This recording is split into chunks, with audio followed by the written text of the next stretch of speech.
Bonjour pour tout le monde. Donc, toujours concernant cette intervention concerne les étudiants du 5e semestre, le module Histoire de la pensée économique. Donc, c'est comme ça a été arrêté. Donc, c'est la dernière semaine qui a été arrêtée par le conseil de la faculté.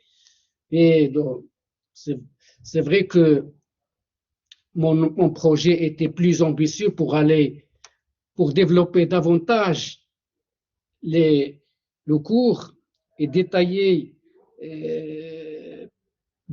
plusieurs théories, détailler davantage ce cours, mais l'impératif de la planification a fait que c'est pas facile de le faire. Donc on va quand même faire planifier une séance pour demain encore, et peut-être une séance pour l'interactivité, pour vos questions et réponses, peut-être lundi prochain. On verra, je vais vous dire demain, concernant la séance de lundi prochain, pour vos questions. Toute l'intervention sera consacrée à vos questions, pour répondre à vos questions, à vos interrogations. Et demain, il y aura donc un rattrapage aussi pour boucler le cours. Le boucler à notre manière. Je vais essayer quand même de brosser, de toucher de façon synthétique à tout ce qui concerne cette matière vaste par ses auteurs, vaste par ses théories, puisque donc on a commencé l'économie, c'est depuis l'Antiquité jusqu'à aujourd'hui. C'est pas facile de faire ce cours en un semestre, et surtout dans ces conditions de crise sanitaire cette crise sanitaire qui a imposé l'enseignement à distance.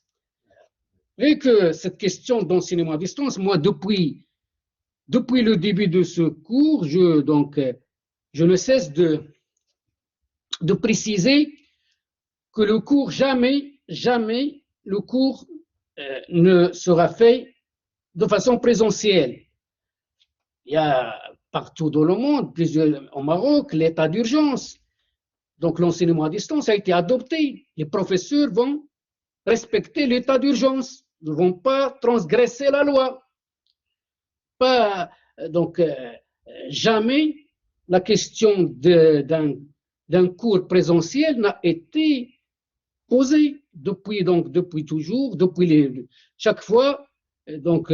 Chaque fois, je précise que pour ce semestre, c'est l'enseignement à distance. C'est vrai que dans vos groupes, je ne sais pas, infiltrés par des délinquants qui osent quand même faire des faux comptes pour comme ça s'est fait contre le ministère aussi. Chaque fois, ce qui a été fait concernant que les cours n'auront pas lieu depuis le 1er février, le ministère a fait un communiqué pour infirmer. C'est ce qui est propagé. Vous voyez donc les comportements individuels quand même, ils sont là. Comportements individuels dans la société, ils sont là, et ils sont là négativement et pas positivement. Donc l'individu qu'on considère toujours comme une victime. C'est ça notre défaut, nous ceux qui adoptent le holisme méthodologique, c'est-à-dire toujours on est dans cette méthode, dans cette option, dans cette approche de considérer que l'individu ne fait que subir, l'individu est victime, et que le coupable, c'est les données non économiques, c'est le facteur politique, la nature du régime politique. C'est vrai que les régimes politiques dans les pays, c'est vrai que même dans les pays développés, on voit ce qui se passe avec Macron, la verticalité au sommet de l'État, comment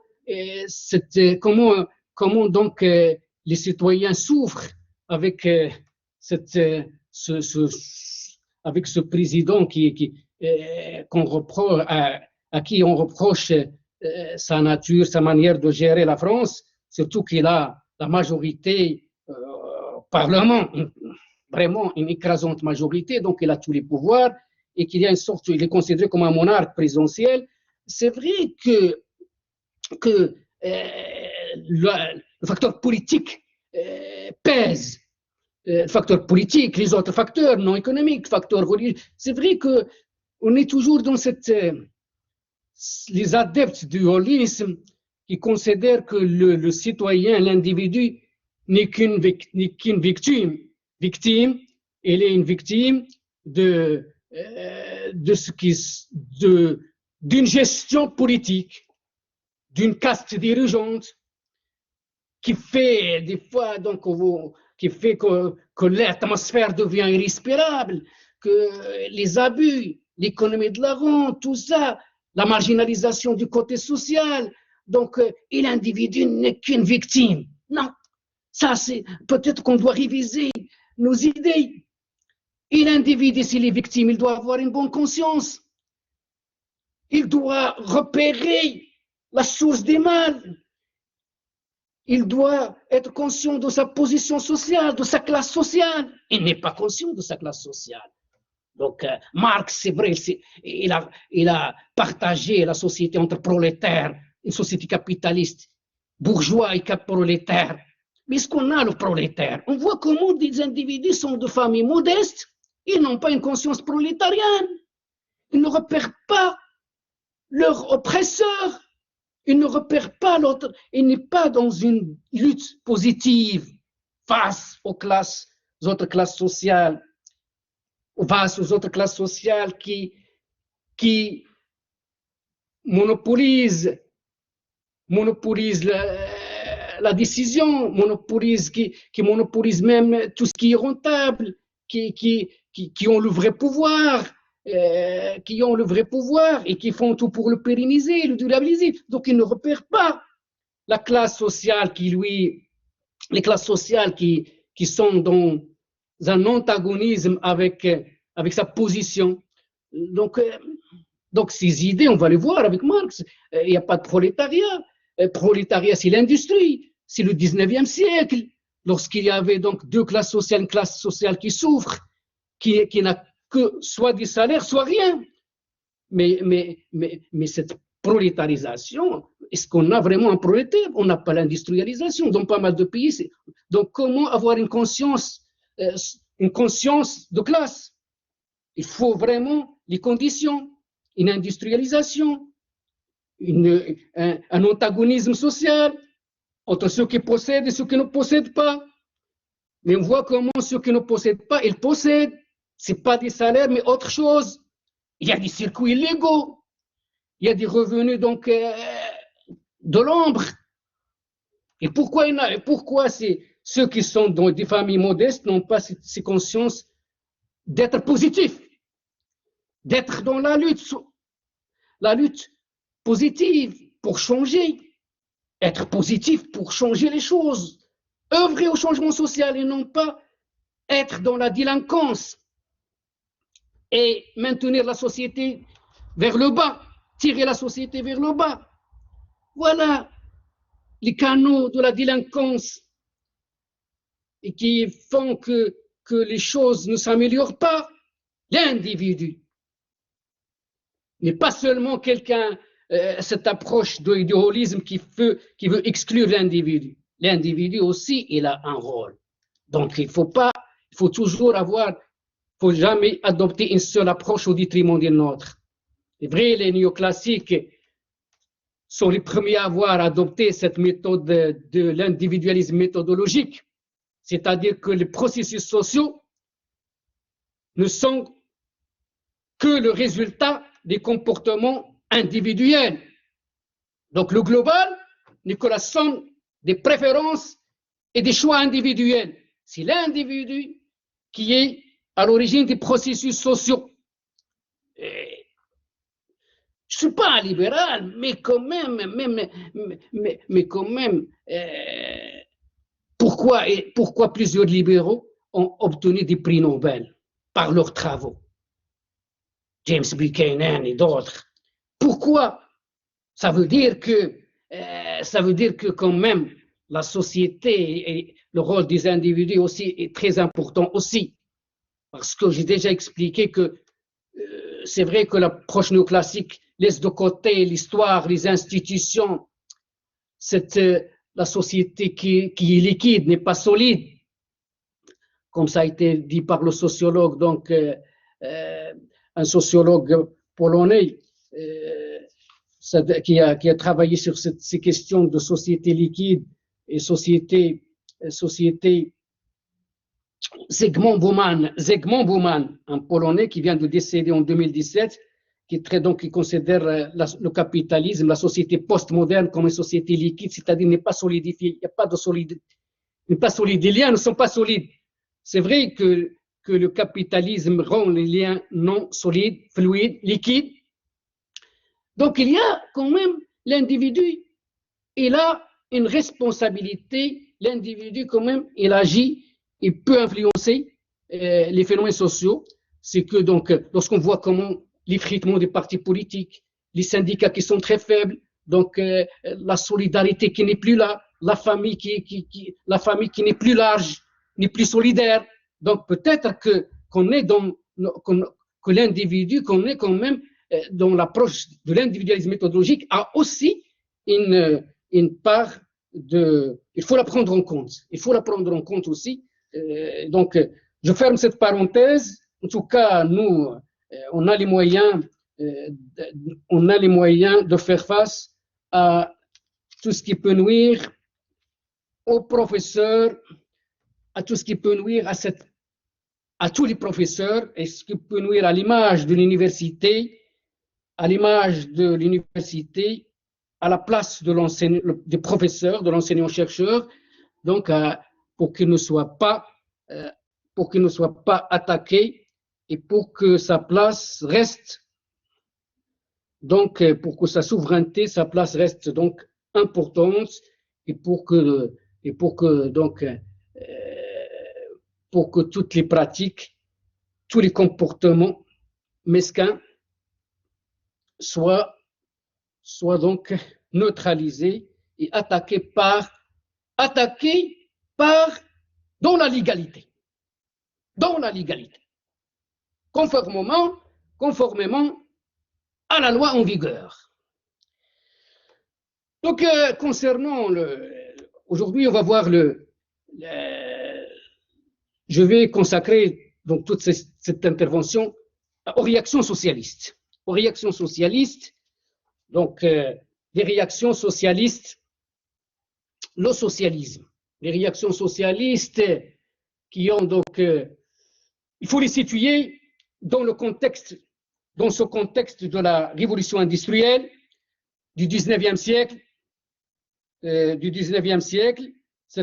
conditions, on a déjà mentionné les conditions économiques, la croissance économique, le recours aux nouvelles technologies, la machine à vapeur, donc comment la croissance économique allait augmenter depuis le 19e siècle, c'est-à-dire la productivité du capital et la productivité du travail, qui vont augmenter, donc ce qui va favoriser la création de la richesse.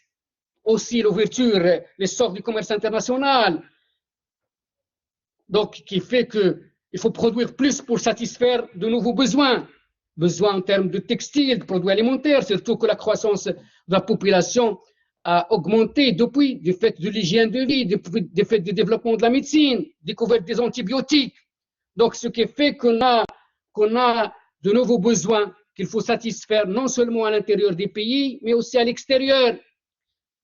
Ces conditions, donc, mais il y a les conditions sociales. À l'époque, la révolution industrielle avait des laissés pour compte.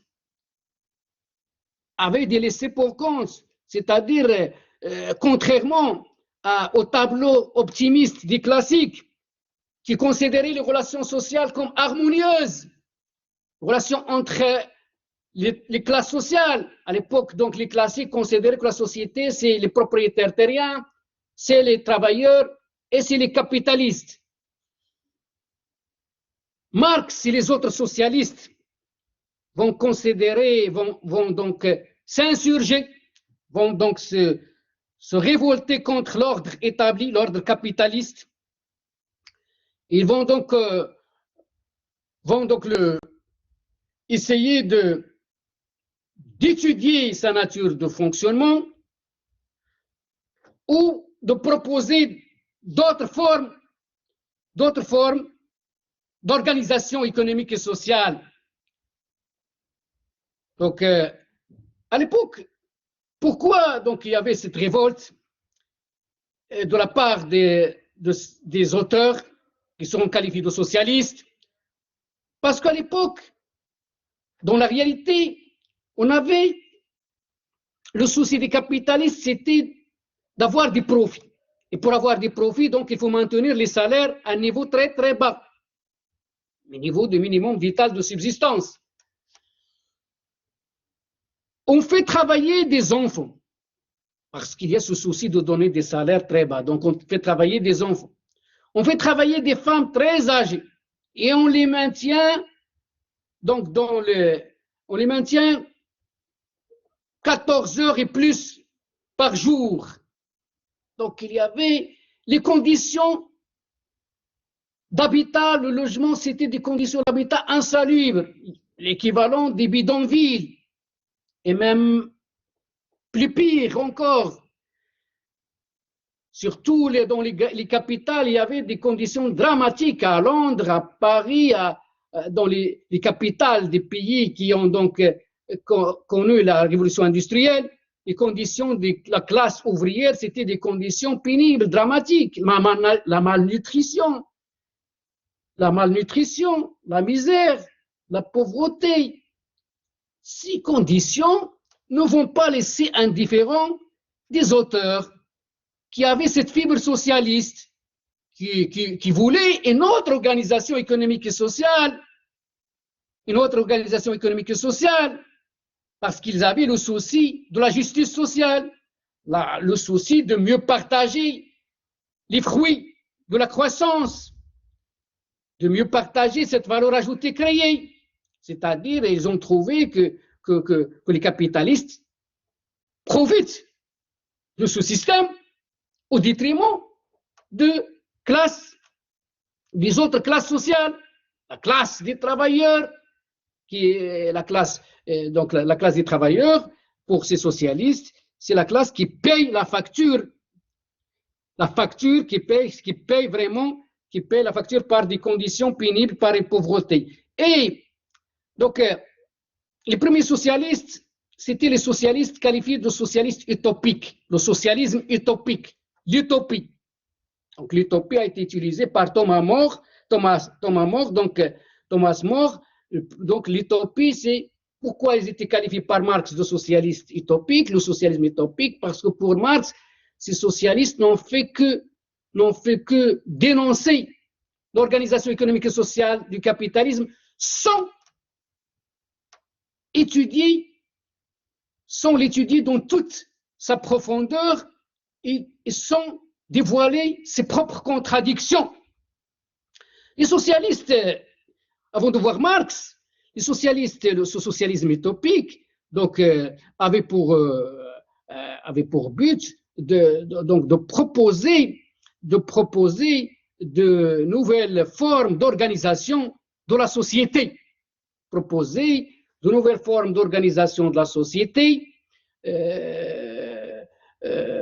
comme alternative au système capitaliste considéré comme un système injuste, un système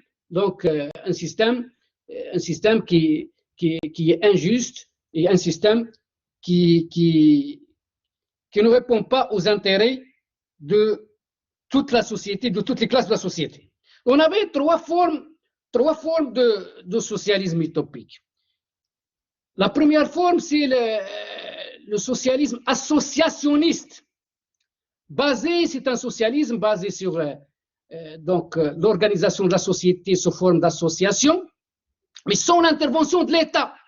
On avait des communautés, une vie communautaire dans le cadre d'associations spontanées, juxtaposées, une juxtaposition des associations dans la société, mais sans l'intervention de l'État.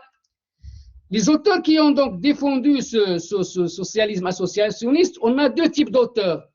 On a un auteur en Angleterre, c'est Robert Owen, et un auteur en France, très connu, c'est Charles Fourier. C'est l'enfant de Besançon. Il a vécu dans cette ville du département donc de Franche-Comté, donc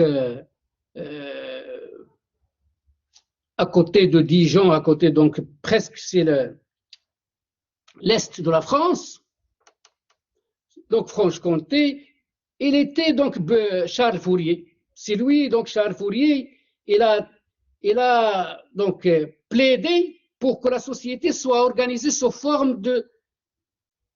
Il parle de phalanstères, les associations sous forme de phalanstères. Phalanstères, il a imaginé donc des phalanstères où il y a donc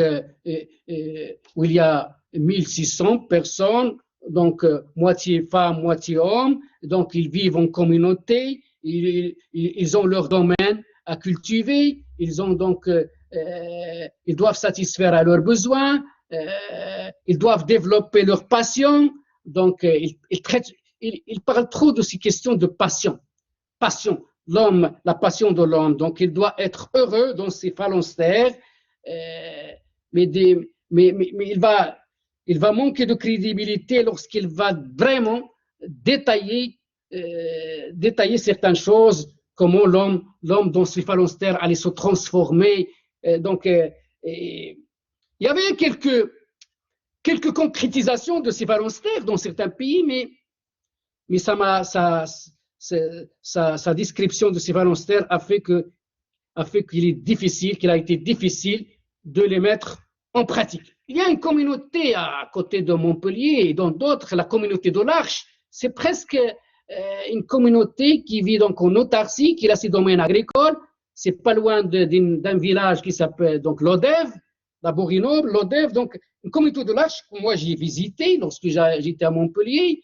J'ai fait les études en économie agricole et rurale et on a été chargé par les professeurs d'aller faire une enquête sur cette communauté de l'Arche et on est allé, donc on a vu comment ils cuisinent, donc déjà ils travaillent, ils préparent leur repas de façon rudimentaire. Il y a encore le four traditionnel, il y a donc ils vivent donc en autarcie, pas en autarcie, mais en tout cas ils sont coupés, ils ne croient pas en la civilisation capitaliste, ils veulent donc vivre en communauté, subvenir à leurs propres besoins par leur propre production, et ils ne donnent pas une grande importance une grande importance à la nature de la religion. Donc ils peuvent accueillir des musulmans, des chrétiens, des juifs, et ils s'inspirent donc, ils prêchent la non-violence, ils s'inspirent de la non-violence de Gandhi. Donc c'est très intéressant comme communauté, comme communauté. C'est très curieux. Et c'est pas seulement à côté de Montpellier. Cette communauté de l'Arche, on la retrouve dans d'autres pays. L'autre type de socialisme, le socialisme associationniste, mais avec intervention de l'État. C'est-à-dire que c'est un socialisme basé sur les associations, le rôle des associations, mais il faut une intervention de l'État pour encourager ces associations. Les auteurs adeptes de ce socialisme, deux Français, Louis Blanc et Constantin Péqueur. Le troisième type d'association, c'est un socialisme réformateur basé sur le mutualisme. Et celui l'adepte de ce socialisme, c'est l'anarchiste Pierre-Joseph Proudhon, qui était un député, et c'est lui qui a formulé cette idée que la propriété, c'est le vol. La propriété, c'est le vol. C'est Proudhon. Et Proudhon. D'ailleurs, Marx, il va beaucoup s'inspirer de Proudhon avant de le critiquer. D'ailleurs, Proudhon a écrit un ouvrage, Philosophie de la misère, et Marx, même s'il a été un certain temps, lorsque Marx était à Paris, il a noué une amitié avec Proudhon, il va le critiquer dans un ouvrage, il va se distinguer, il va s'en distinguer de Proudhon, il va prendre sa distance des écrits de Proudhon après pour donc riposter par un article où il a donc intitulé Misère de la philosophie, en réponse à Proudhon pour critiquer donc pour critiquer les idées de Proudhon, alors que Marx il a été largement, donc il doit largement à Proudhon puisqu'il s'est inspiré du socialisme français et notamment des idées socialistes de Proudhon. Voilà le socialisme utopique. Marx, le socialisme marxiste, qualifié par Marx, pour lui, Marx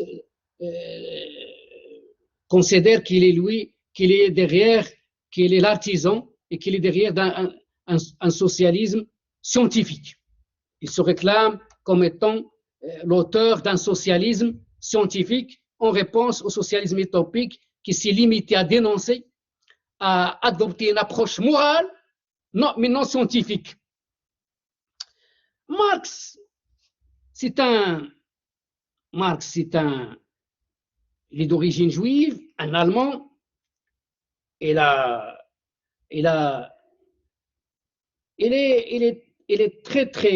été très actif. Il n'est pas seulement un économiste.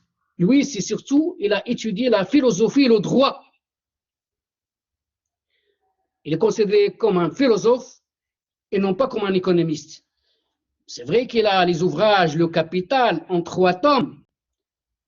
Vraiment, c'est de l'économie. Le Capital, édité en 3 tomes. Tome 1, tome 2, tome 3.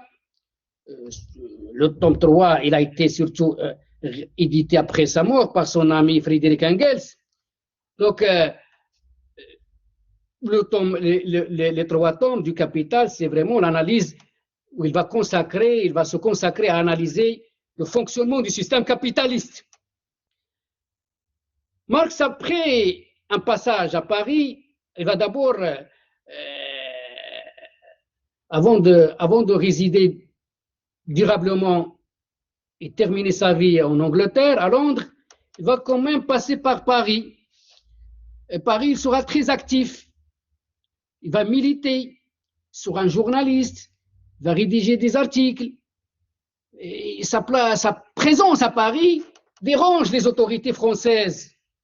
Et la police française va le pourchasser toujours parce qu'il était quelqu'un qui dérange par ses écrits, par ses idées, par son influence sur le terrain du mouvement ouvrier. Et donc, à un certain moment, donc il sera pas tranquille, il va changer de lieu, il va en Angleterre. Et c'est là où il va rédiger ses apports, c'est là où il va donc être du côté de son ami Friedrich Engels pour rédiger aussi le manifeste du Parti communiste ensemble et d'autres, n'a pas que le Capital, hein, plusieurs ouvrages. Le marxisme avait pour source 3 sources, les sources du marxisme. Donc le marxisme, c'est pas seulement de l'économie. Il a les sources, comme source l'économie, les sources économiques, notamment la théorie de la valeur travail de David Ricardo, parce que pour Marx, c'est comme les classiques, il va considérer que la valeur d'un bien est déterminée par donc la quantité du travail socialement nécessaire. Donc il va s'inspirer de la théorie de la valeur travail de Ricardo. C'est ça la filiation entre Ricardo, les classiques, et Marx, c'est surtout le côté qu'il va considérer que la valeur d'un bien provient du travail socialement nécessaire. Les sources philosophiques du marxisme, donc 3 sources. Les sources philosophiques, Marx va s'inspirer de la philosophie allemande, 2 philosophes qui vont l'influencer, qui vont influencer sa méthode d'analyse. Hegel et Feuerbach. Feuerbach va influencer Marx surtout sur ce côté de la religion. C'est-à-dire la religion, puisque pour Feuerbach, et d'ailleurs aussi pour Marx, qui va être influencé par les écrits religieux de Feuerbach, que la religion, c'est l'opium du peuple. Donc, il ne croit pas en... Donc, la religion, c'est l'opium du peuple, ça fait partie de la superstructure. C'est une création humaine. C'est une création humaine qui empêche l'homme de faire, d'avoir un raisonnement, donc, un raisonnement rationaliste, un raisonnement lucide, un raisonnement matérialiste. C'est-à-dire que la religion, c'est une création humaine qui empêche l'individu d'avoir cette conscience d'entrer en lutte, c'est-à-dire d'arracher les droits sur terre et ne pas se consoler par la religion et attendre donc attendre à ce que les droits seront donc le droit, attendre donc la récompense par Dieu, une récompense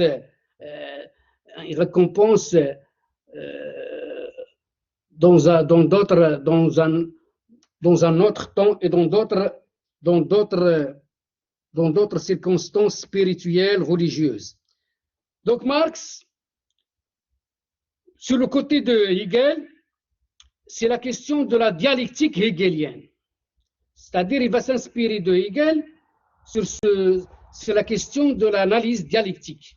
C'est-à-dire, pour Hegel, donc la dialectique, c'est que chaque chose renferme sa propre contradiction et que le mouvement provient de cette contradiction.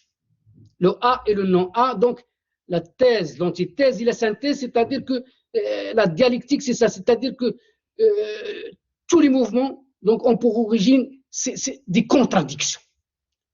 Des contradictions, c'est ça. Et Marx, il va donc s'inspirer de la dialectique de Hegel concernant l'analyse historique, lui, il s'intéresse au capitalisme, mais il va s'intéresser aussi à l'histoire de l'humanité, depuis la société primitive jusqu'au communisme, jusqu'à son pronostic, jusqu'à la disparition du capitalisme. Et pour Marx, les choses ne sont pas figées. Le monde n'est pas figé. Le monde n'est pas figé, n'est pas stable, mais bouge et se transforme. C'est ça. Et que les lois économiques ne sont pas immuables et universelles. Et que les lois économiques sont datées historiquement. Et que chaque système économique a ses propres lois. Ce n'est pas comme les classiques qui considèrent que les lois économiques sont immuables, l'éternité, et sont universelles, c'est-à-dire elles sont valables partout dans l'espace. Non, pour Marx, les lois économiques ne sont pas universelles, et ne sont pas éternelles, ne sont pas immuables. Mais ils changent selon le contexte historique. Ils sont datés historiquement. Chaque système a ses propres lois. Le système esclavagiste a des lois esclavagistes. Le système capitaliste a des lois capitalistes. C'est ça. C'est ça donc l'influence hegelienne. Pour Marx, donc la méthode d'analyse de Marx, elle est dialectique. Et il va adopter aussi le matérialisme historique. Le matérialisme historique, c'est-à-dire, c'est quoi le matérialisme historique? C'est-à-dire que l'histoire de l'humanité est caractérisée par une succession des modes de production. C'est-à-dire que l'humanité est passée par la société primitive, ensuite la société esclavagiste, féodale, capitaliste, et après le socialisme, et enfin le stade ultime, le communisme, où chacun va vivre selon ses besoins. Parce qu'il y a une différence entre socialisme et communisme selon Marx. Le socialisme, c'est encore à chacun selon son travail. On va voir la différence. Alors que le stade où vraiment à chacun selon ses besoins, c'est le stade communiste, où donc la richesse ne sera pas calculée en fonction du temps de travail, mais en termes d'épanouissement. La richesse, ce n'est pas seulement l'équivalent de ce que vous allez avoir comme bien par rapport à votre travail, mais la richesse, c'est lorsque vous auriez le temps pour aller faire la pêche, pour aller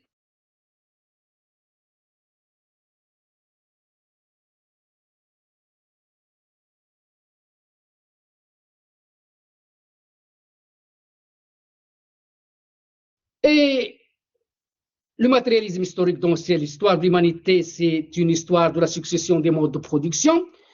La question la plus importante, c'est comment se fait le passage d'un mode de production à un autre. D'abord, un mode de production, la définition d'un mode de production selon Marx, un mode de production, il est caractérisé par deux choses, par deux éléments.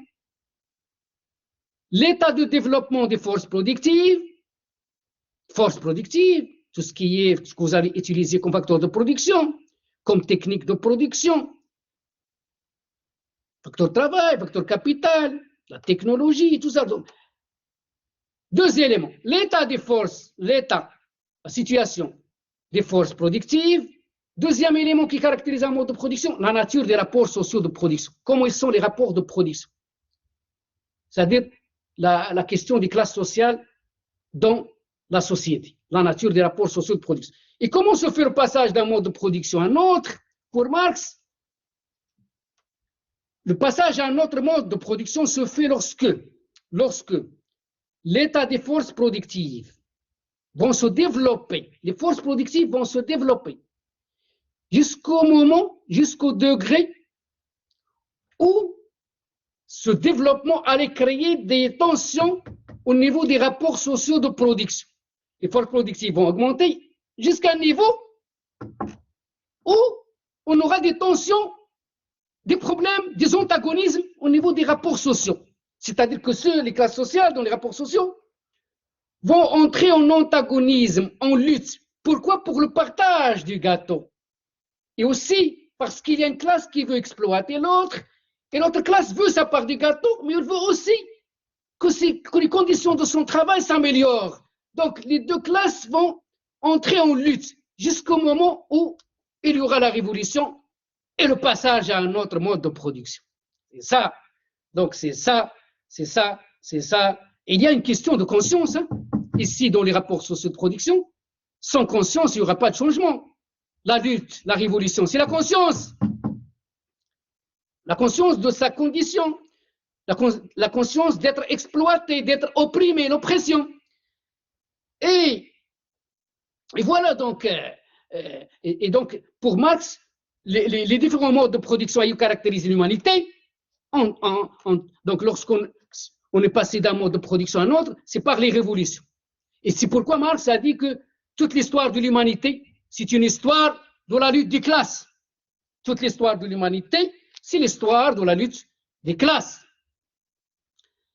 Et donc voilà la méthode d'analyse, elle est dialectique et historique, matérialisme historique. Donc pour Marx, c'est la matière qui précède l'esprit. Et non pas, donc la matière, tout ce qu'on a comme idée, comme esprit, comme idéologie, ne sont que le fruit, le résultat de la matière, des conditions d'existence. C'est-à-dire, voilà, ce sont les conditions matérielles qui créent les idées. La matière précède, elle est avant et non pas l'esprit. Les spiritualistes considèrent que c'est l'esprit qui précède la matière. Non, pour Marx, les idées ne sont que le résultat de nos conditions d'existence, de notre rapport, de notre place dans les rapports sociaux de production. Prolétaire, j'aurai une conscience prolétarienne. Bourgeois, j'aurai une conscience bourgeoise. C'est ça. Et Marx a dit que ce n'est pas la conscience qui détermine la vie, mais c'est la vie qui détermine la conscience. La théorie d'exploitation. Deuxième point.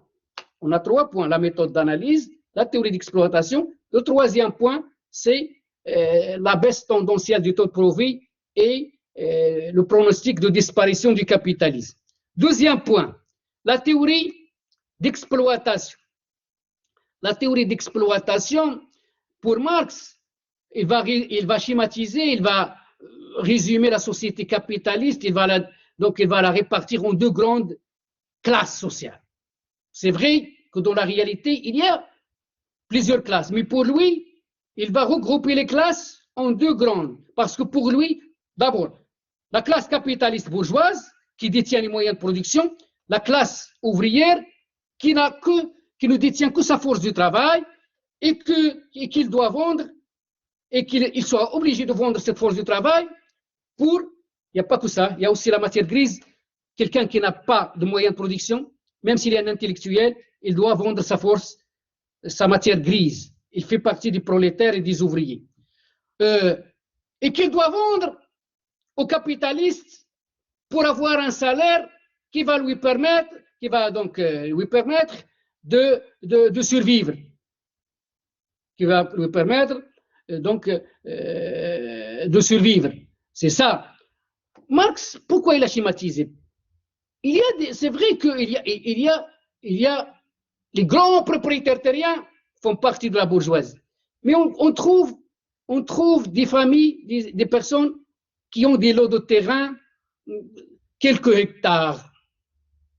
Pour Marx, ces petits exploitants finiront par rejoindre la masse des travailleurs. Ils finiront par céder leur domaine pour aller chercher du travail dans les capitales industrielles. Et donc, pour lui, c'est ça. Donc, c'est pourquoi il a donc considéré que la société capitaliste, c'est 2 classes sociales, 2 grandes classes sociales. Pour Marx, la force du travail, c'est quoi? La force du travail, la définition, c'est l'ensemble des aptitudes et des facultés physiques et intellectuelles que l'ouvrier va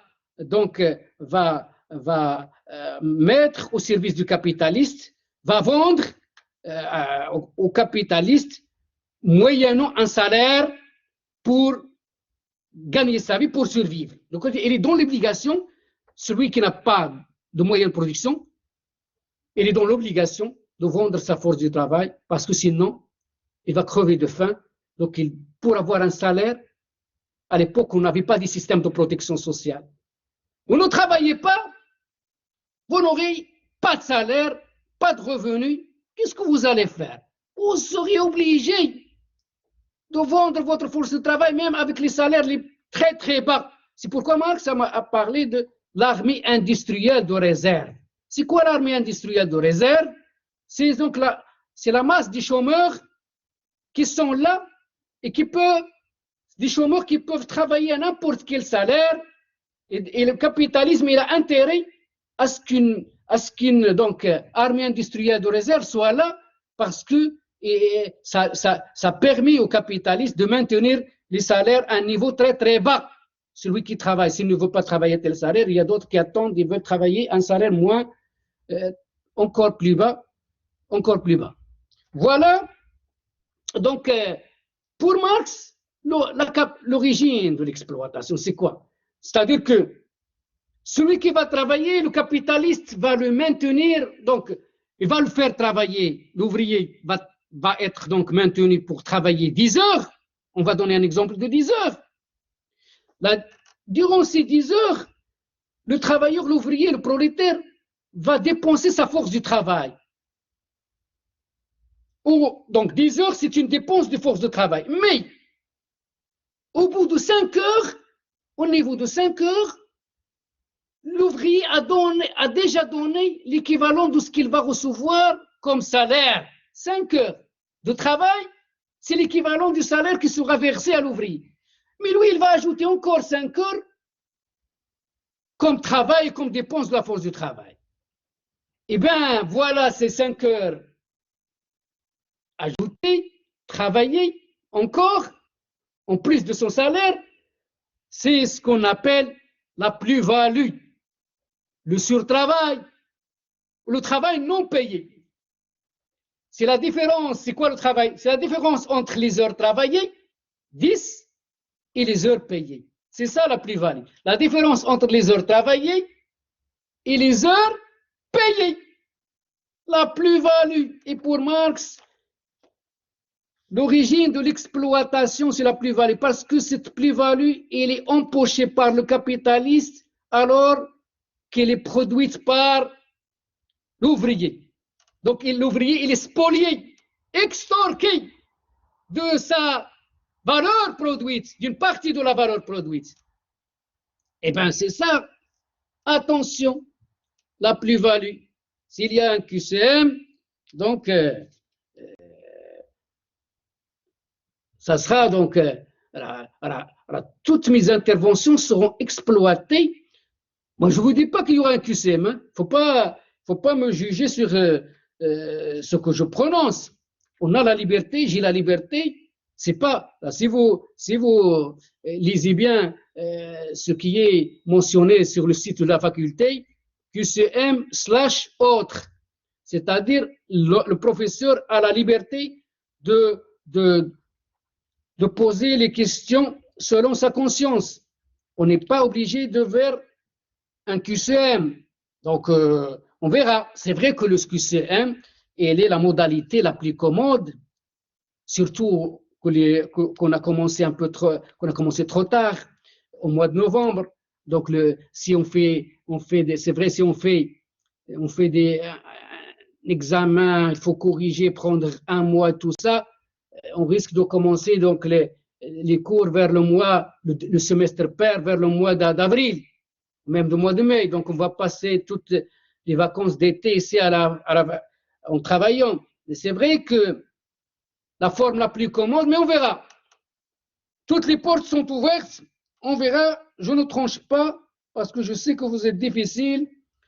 Vous êtes difficile, donc je ne vous laisse pas cette possibilité je n'affirme rien pour le moment.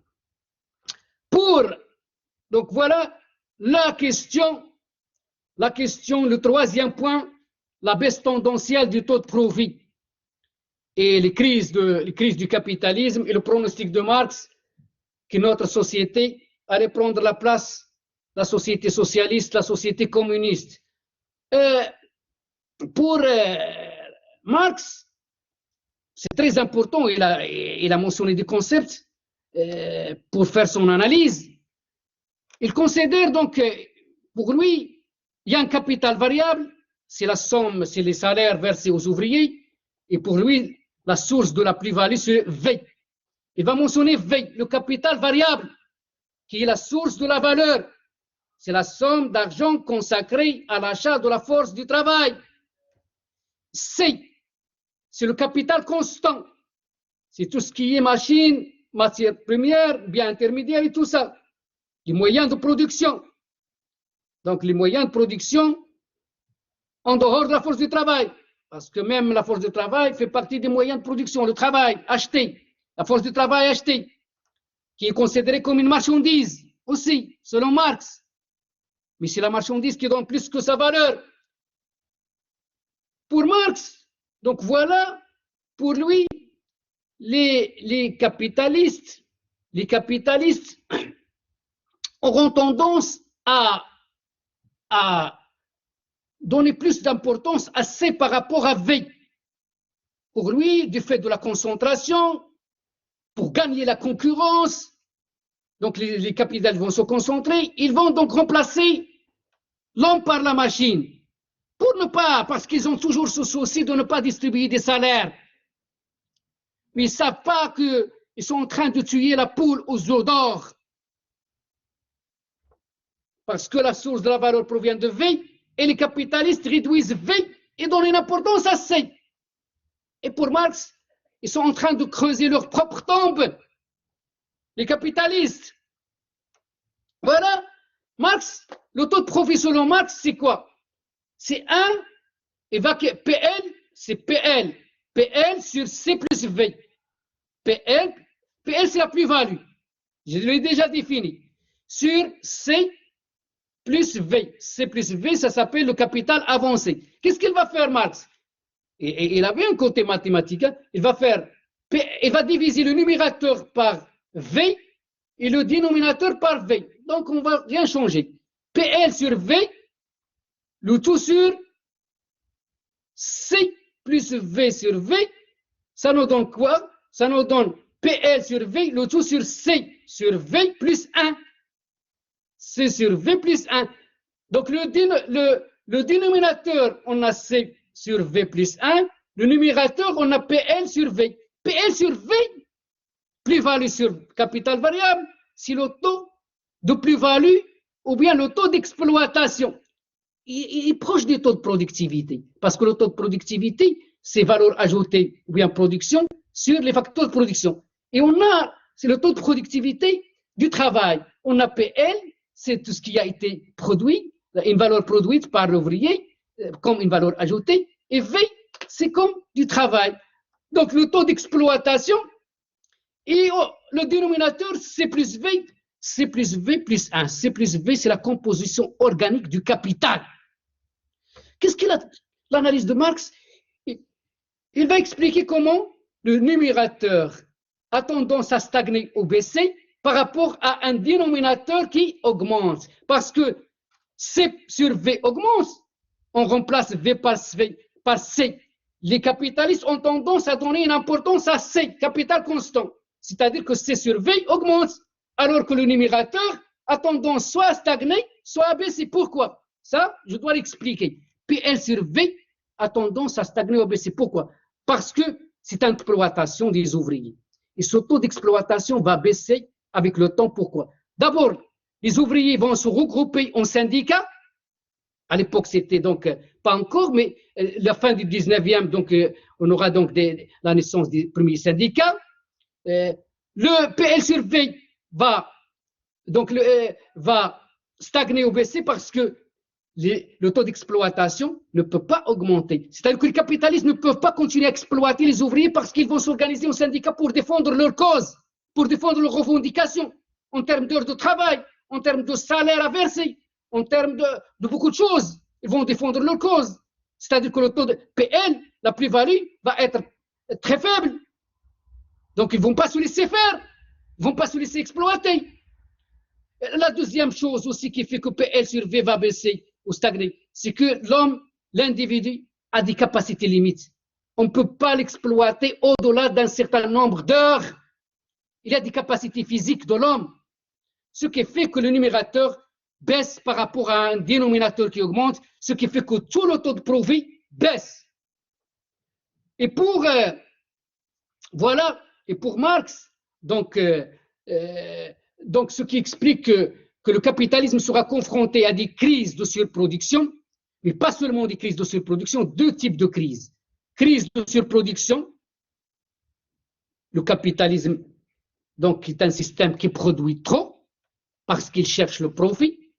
Donc avant le capitalisme, les sociétés pré-capitalistes étaient caractérisées par le contraire, par des pénuries.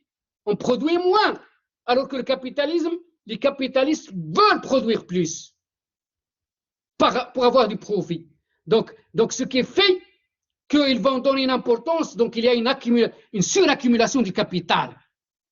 Cette suraccumulation du capital donc, va entraîner une surproduction, produire trop par rapport à une demande. Et on aura le problème aussi des crises va provenir pas seulement d'une suraccumulation du capital, mais par rapport d'une sous-consommation. Le problème de demande, le fait d'avoir ce souci de donner des salaires très bas, le fait de licencier les ouvriers, de les considérer comme un coût, ce qui fait que la masse des salaires donc répartie, elle est très faible. Et comment? Donc il y a des salaires très faibles, le montant des salaires, et comment il y aura un retour sur les produits, sur ce qui a été produit? Donc il y aura un problème d'écoulement. Donc la production qui est offerte ne sera pas consommée. On n'a pas en face des salaires importants et on n'a pas donc des salaires déjà très bas et on a trop de chômeurs qui n'ont pas de revenus. Ce qui fait qu'il y a un problème aussi de sous-consommation. Et c'est pourquoi pour Marx, les problèmes de surproduction et de sous-consommation sont à l'origine des crises capitalistes. Et c'est pourquoi pour Marx, le système capitaliste va se casser la gueule, donc va creuser sa propre tombe pour laisser place à un système socialiste. Au système socialiste, un système donc, et pour Marx, il n'a pas vraiment détaillé comment ça devrait être la société socialiste.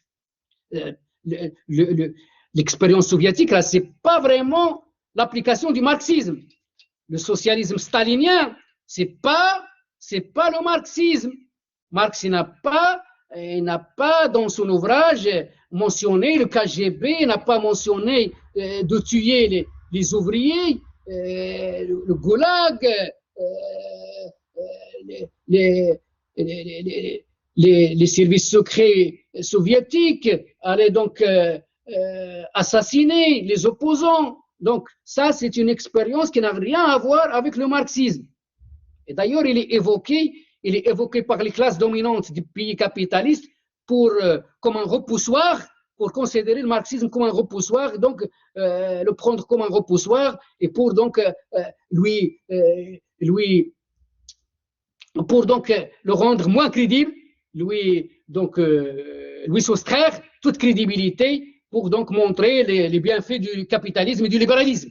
Et aussi, les classes dominantes, même en URSS, voulaient exploiter le marxisme pour maintenir les travailleurs dans la dépendance au nom de cette doctrine, au nom du marxisme, c'est-à-dire qu'on est sur la bonne voie. Ils continuent donc de massacrer, d'étrangler la classe des travailleurs en URSS et dans d'autres pays qui étaient proches de l'URSS, dans les pays de l'Europe de l'Est, c'est-à-dire que user, recourir, véhiculer comme quoi les autorités, les pouvoirs publics, les États s'inspirent du marxisme pour continuer à étrangler leur population. Voilà, donc Marx, donc il a pronostiqué la fin du capitalisme, mais il n'a pas montré vraiment comment ça devrait fonctionner la société socialiste et communiste. Mais quand même, il a donné quelques lignes, les grandes lignes, comment les grands objectifs. Pour lui, donc, il faut une transition une phase de transition pour passer au socialisme, il faut une transition. Et durant cette transition entre capitalisme et socialisme, on n'a pas encore l'abondance, parce que les forces productives, il y a un problème quantitatif et qualitatif. Les forces productives ne sont pas encore assez développées pour permettre l'abondance. Donc, on a encore une production marchande et la question de la valeur, la question, elle est toujours là, qui est mesurée par le travail. Donc, on a qualitativement aussi cette période de transition entre capitalisme et socialisme. C'est pas donc l'organisation du travail n'est pas bouleversée complètement, n'est pas bouleversée, et donc il y a encore le phénomène de la rareté, donc c'est pas encore l'abondance, et même le socialisme, c'est vrai, le stade du socialisme, après il y a le stade du socialisme avant le communisme, c'est vrai que il y aura quand même une abondance, il y aura donc, il a parlé des producteurs associés, c'est-à-dire il y aura donc les producteurs associés qui vont se charger du pouvoir politique, donc de l'État ouvrier, après la destruction de l'État bourgeois, donc Mais quand même, à chacun selon ses besoins, ce n'est pas durant ce stade socialiste. Il faut attendre le stade communiste pour que donc cette question de à chacun selon ses besoins, donc parce que durant le stade socialiste, c'est encore là, à chacun selon son travail, à chacun selon son travail, et donc c'est pas donc c'est le stade communiste où l'homme va s'affranchir de ces questions de travail, de consacrer le temps du travail à créer de la richesse. Donc c'est durant le stade communiste où ce rapport entre richesse et temps de travail va donc prendre une autre forme. Ce n'est plus, le temps de travail n'est plus orienté vers la production des biens, mais le temps du travail va être consacré à l'épanouissement, à d'autres activités culturelles, artistiques, sportives. Mais la question qui est importante, est-ce que le pronostic de Marx a été crédible? Est-ce qu'il a été réalisé? Ce qui a été pronostiqué par Marx? Non. Le système capitaliste, voilà, il est toujours là. Ah, vous le voyez, vous aussi. Le système capitaliste, le secteur privé, les multinationales, les entreprises qui font du profit. Le capitalisme, il est toujours là pour vous voulez acheter un appartement, il faut payer trop d'argent. Acheter n'importe quel produit, il faut passer par le marché. Sinon, vos besoins ne seront pas satisfaits. Donc, ça veut dire que le capitalisme, il est toujours là. Vous savez, on avait une parenthèse dans l'histoire depuis 1917, la révolution bolchevique en URSS, jusqu'à l'éclatement en 1991, l'Union des républiques socialistes soviétiques qui a laissé éclater en une quinzaine de républiques autonomes et souveraines. Et même le socialisme qui était dans les pays de l'Europe,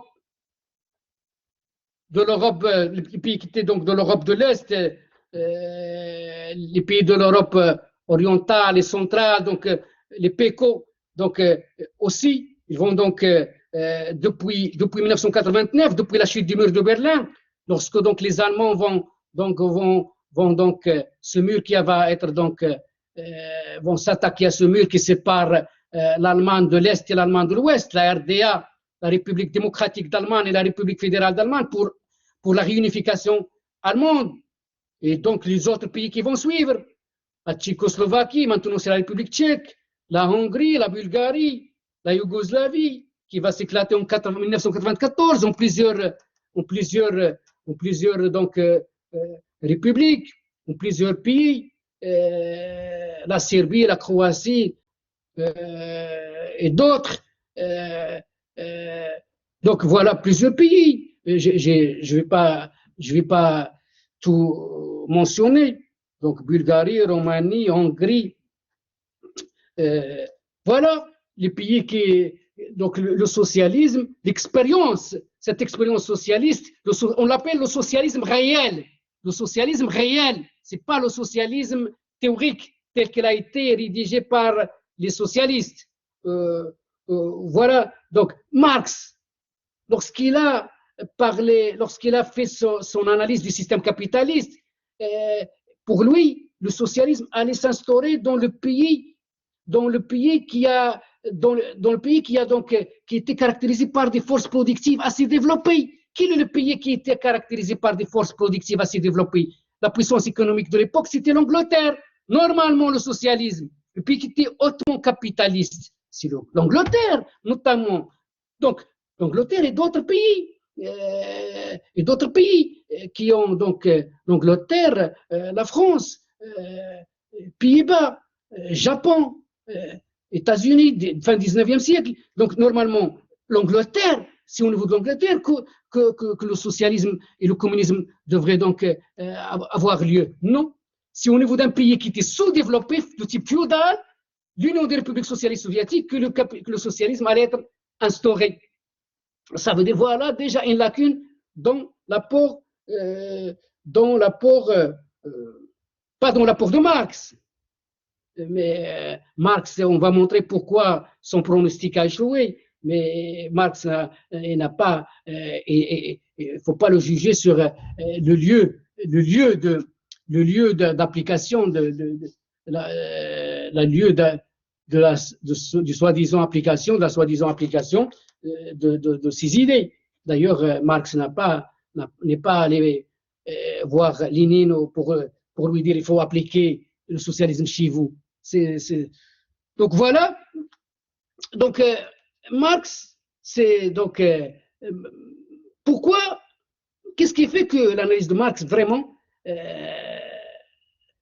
a été démonté par le cours de l'histoire. Je vais vous dire pourquoi. Marx s'est limité à la répartition primaire des revenus. Pour lui, la répartition, c'est deux sortes c'est généralement profit-salaire. Si, c'est vrai, si on est resté à ce niveau-là, le capitalisme allait vraiment être éclaté. Parce que les travailleurs et les chômeurs vont quand même à un certain moment se révolter contre ce système et le changer. Mais c'est Keynes, lorsque donc, il y avait la crise de 1929 et la grande dépression économique qui commence déjà depuis 1913, du fait de pas mal d'événements internationaux, diplomatiques, économiques, qui fait qu'il allait rédiger un rapport pour montrer l'indispensable intervention de l'État pour rapprocher l'offre de la demande. C'est-à-dire que l'État va sauver le capitalisme par cette répartition secondaire. C'est-à-dire, au lieu de rester un salaire, il y aura d'autres prestations sociales qui vont gonfler ce salaire, sous forme de congés payés, sous forme de subventions, d'indemnités, les systèmes de protection sociale qui vont donc être mis en place depuis 1945, le système beveridgien, le système bismarckien. Ça dépend de chaque pays va avoir son propre système. Un système contributif bismarckien, un système non contributif, des prestations non contributives beveridgien.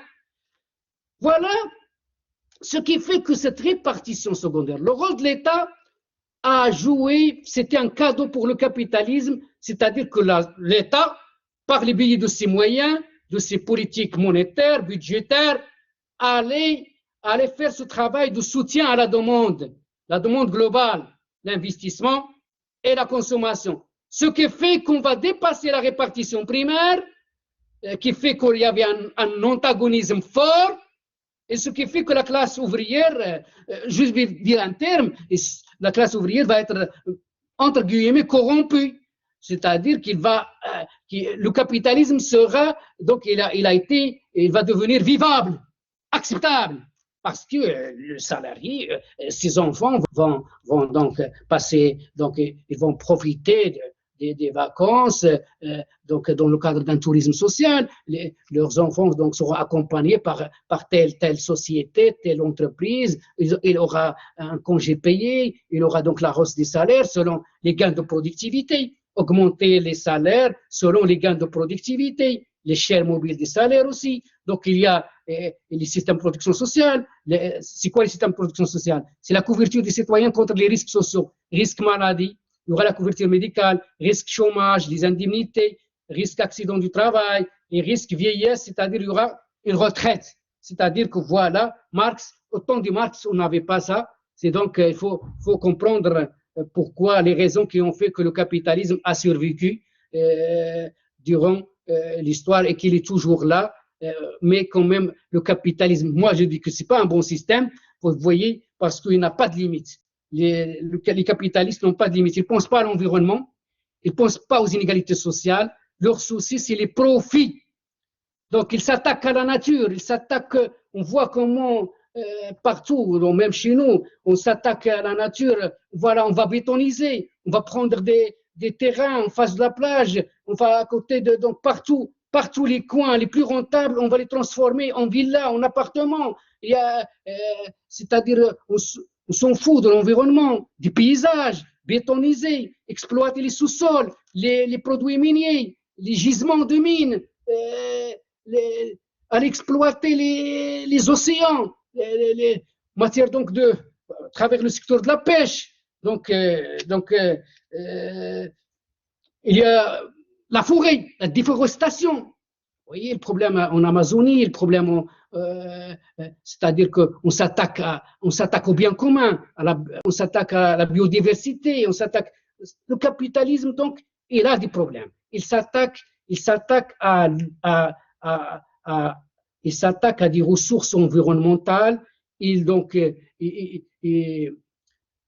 ne fait pas son souci les inégalités sociales ne le concernent pas. Donc, il creuse davantage les inégalités sociales parce que son souci, c'est d'exploiter, c'est de sucer le sang des ouvriers pour, toujours son souci, c'est d'avoir la grande part du gâteau, la grande part des gâteaux de la richesse nationale, donc, par n'importe quel moyen, les spéculations. On voit comment on est passé d'un capitalisme industriel aujourd'hui, depuis les dernières décennies, on est dans un capitalisme spéculatif.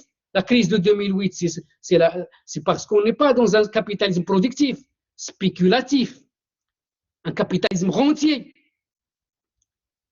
Donc un capitalisme rentier spéculatif parce que le capitalisme, l'industrie, l'industrie n'intéresse pas trop les capitalistes. Il y a ce retour sur investissement. Il faut attendre des années pour avoir un retour. Il faut innover.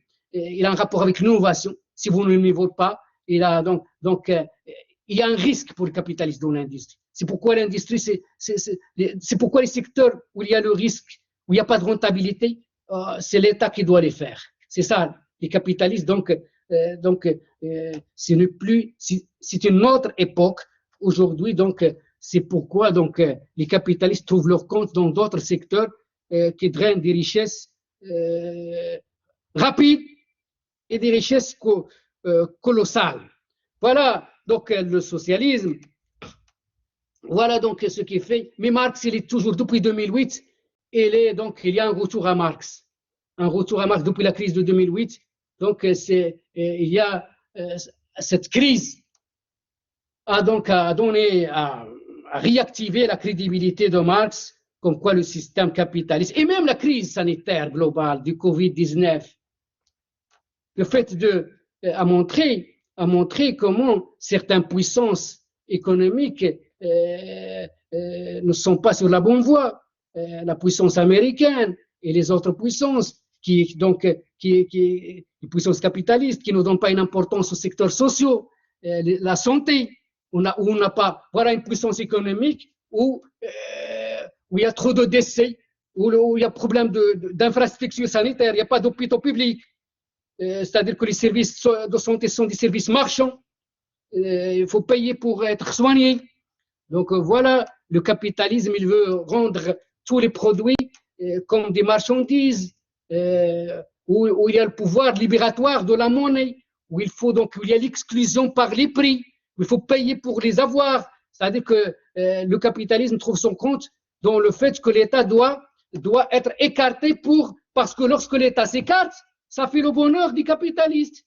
Ils auront des secteurs des secteurs rentables, l'éducation. Vous voyez, par exemple, au Maroc, la privatisation de l'enseignement supérieur, c'est des cadeaux pour le privé. Et en plus, on leur donne l'équivalence. Ça veut dire, voilà, lorsque l'État s'écarte, le bonheur des capitalistes. Ils vont exploiter donc ce désengagement de l'État pour faire des richesses colossales. C'est pourquoi le capitalisme voulait que l'État vraiment s'écarte, délaisse toutes les activités rentables et que ne doit garder dans son giron que les activités non rentables. Les activités non rentables, donc les secteurs donc, où le capitalisme ne va pas gagner. Donc c'est à l'État de les faire. Voilà la philosophie libérale. Voilà la philosophie libérale. Donc le socialisme, c'est vrai que Marx a inspiré pas mal de partis politiques, pas mal. Donc, mais quand même, il faut dire que depuis donc depuis la mise en place des systèmes de protection sociale, tout ça, dans pas mal de pays, on est plus orienté vers la social-démocratie. La social-démocratie, c'est-à-dire vers le réformisme. Au lieu d'être dans le marxisme, pas mal de pays, donc, ils vont accepter de travailler dans le capitalisme, mais le contester de l'intérieur, c'est-à-dire le critiquer, mais dans le système capitaliste, c'est-à-dire ils vont demander plus de social, c'est-à-dire une répartition des compromis sociaux entre les partenaires sociaux, c'est-à-dire que la valeur ajoutée, la richesse créée doit être répartie de façon plus, qu'il soit favorable à la classe ouvrière, en termes de gain de productivité, en termes donc de prestations sociales, ce qui fait, voilà, on est plus dans la social-démocratie que dans l'anticapitalisme total marxiste. Et il y a pas mal, donc partout, dans tous les pays du monde, on a des partis qui s'inspirent de Marx, même du socialisme. Au Maroc, on avait l'ancêtre du parti du progrès socialisme, il y avait le parti de libération du socialisme, il y avait le nom, c'est l'ancêtre du parti communiste. Ici au Maroc, on avait l'Union socialiste des forces populaires, avant c'était l'UNFP, l'Union nationale des forces populaires. En Afrique, on avait de vrais marxistes, vraiment. Par exemple, Thomas Sankara, dans la Haute-Volta, le pays qui va prendre le nom durant les années 80 de Burkina Faso, ce jeune donc burkinabé qui était donc président donc du Burkina Faso, c'était la Haute-Volta, qui va être assassiné parce que vraiment était un marxiste. Il voulait un programme marxiste au Burkina Faso. Il défie la France, voulait l'annulation de la dette africaine. Il va mettre un programme pour l'éducation de la femme, pour donc rompre la dépendance avec les puissances colonialistes, surtout avec la France. Donc la France ne va pas, la France qui considère l'Afrique comme une chasse gardée, comme donc son précaré, donc ne tolère pas un tel comportement de ce président, et donc il sera assassiné. Donc il sera assassiné parce qu'on ne voulait pas du marxiste à la tête des États africains à l'époque. Donc la France, donc l'Afrique c'est la chasse gardée. Il faut des présidents qui soient dans la même longueur d'onde que les autorités françaises. Et même François Mitterrand, c'est vrai qu'il s'est rendu au Burkina Faso. Il a été bien accueilli par Sankara, mais quand même, il n'a pas aimé une intervention lorsqu'il a donc l'intervention virulente contre la France. Donc même un socialiste français ne peut pas tolérer vraiment à ce que les hommes politiques africains soient vraiment dans cette critique virulente face à la France. Voilà, vous voyez, ça veut dire qu'il y a des intérêts suprêmes qui dépassent les clivages politiques. Et en France,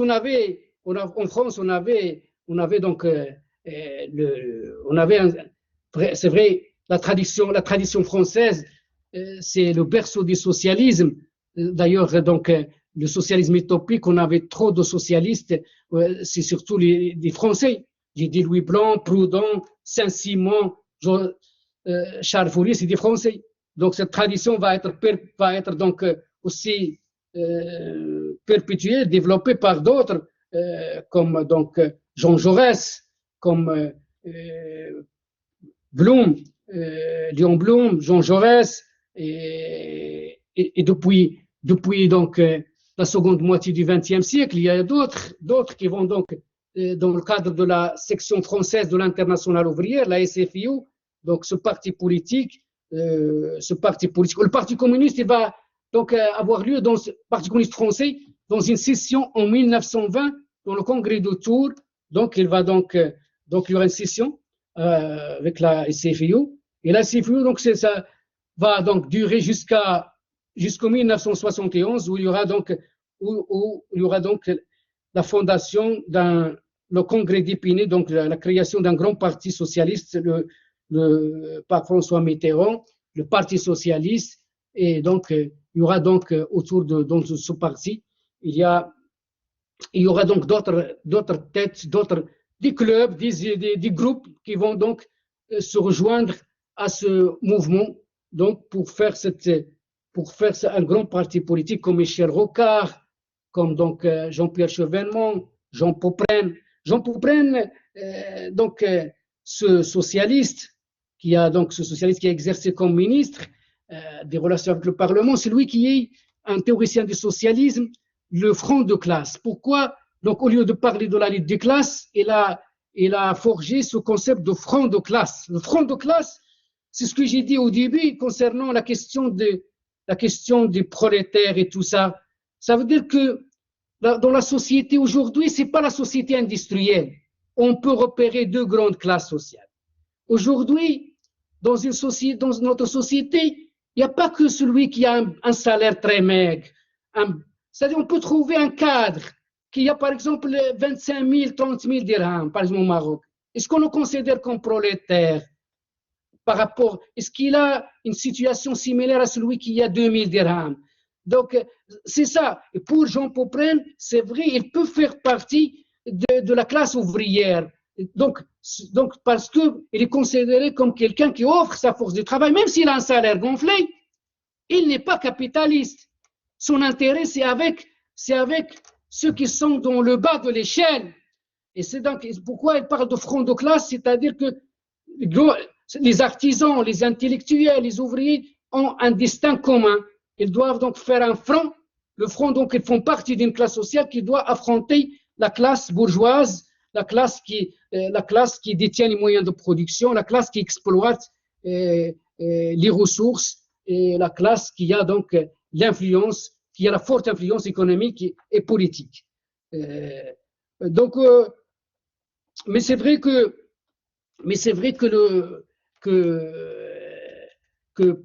la mondialisation, ça c'est très important, la mondialisation, donc c'est vrai que dans pas mal de pays, en Afrique, et même en France, même dans d'autres pays, en Espagne, au Portugal, c'est vrai que il y a cette tendance de recourir aux théories pour influencer le réel. C'est vrai que j'ai déjà mentionné comment la théorie doit suivre, s'adapter, que les théoriciens, les économistes doivent forger leur outil d'analyse parce que la réalité change, bouge, se transforme. Mais aussi, la théorie, les théoriciens, la théorie peut servir aussi pour changer le réel. Et c'est pourquoi pas mal de chefs d'État, j'ai donné comme un exemple Sankara, mais dans d'autres partis politiques, le Parti socialiste français, donc ils vont essayer de recourir à la théorie socialiste pour changer les choses, pour mettre du socialisme. Mais, par exemple, en France et dans le monde, depuis les années 70, on a cette internationalisation du capital, cette crise économique internationale stagflationniste, donc la mobilité des capitaux, le souci d'être compétitif dans le monde, ce qui fait que ces événements vont fragiliser le rôle de l'État. L'État, la marge de manœuvre de l'État va être réduite par ces phénomènes internationaux de souci de compétitivité, les multinationales qui vont s'implanter dans d'autres pays et qui vont influencer les politiques publiques des États, parce que par exemple une multinationale, pour l'accueillir, pour l'attirer, il faut réviser les législations, il faut leur offrir des cadeaux fiscaux, il faut donc une fiscalité souple, les paradis fiscaux, ce qui fait que faire du socialisme dans un contexte de mondialisation, faire du socialisme dans un contexte où il y a le souci de compétitivité, le rôle de l'État devient donc la marge de manœuvre se réduit. C'est difficile. C'est pourquoi François Mitterrand, lorsqu'il a été élu en 1981, son slogan c'était changer la vie. Mais après, il avait comme Premier ministre Pierre Mauroy, mais en 1983, il va changer de Premier ministre, il va changer de politique économique, il va adopter une politique de rigueur. Donc, il a commencé par les nationalisations pour maintenir ses promesses électorales, nationalisation, tout ça, il va mettre en place un programme socialiste, mais en 83, il va réviser sa politique économique pour inculquer une dose de libéralisme. Il va donc nommer un nouveau Premier ministre, Laurent Fabius, et d'ailleurs, les vrais socialistes, ceux qui s'accrochent au socialisme, comme Jean-Pierre Chevènement, va démissionner parce qu'il ne voulait pas une politique économique libérale, mais parce que cette parenthèse, cette pause, cette parenthèse politique de rigueur, elle a été justifiée par le fait que ça sera qu'une pause du fait qu'il faut s'adapter à la nouvelle donne, parce qu'à l'époque, c'était les déréglementations, les privatisations, avec Margaret Thatcher en Angleterre, avec Reagan aux États-Unis. Donc, la France ne peut pas rester donc isolée en dehors de ce qui se fait dans le monde, parce qu'il y a une interdépendance. Si vous restez dans une politique économique de relance, alors que les autres sont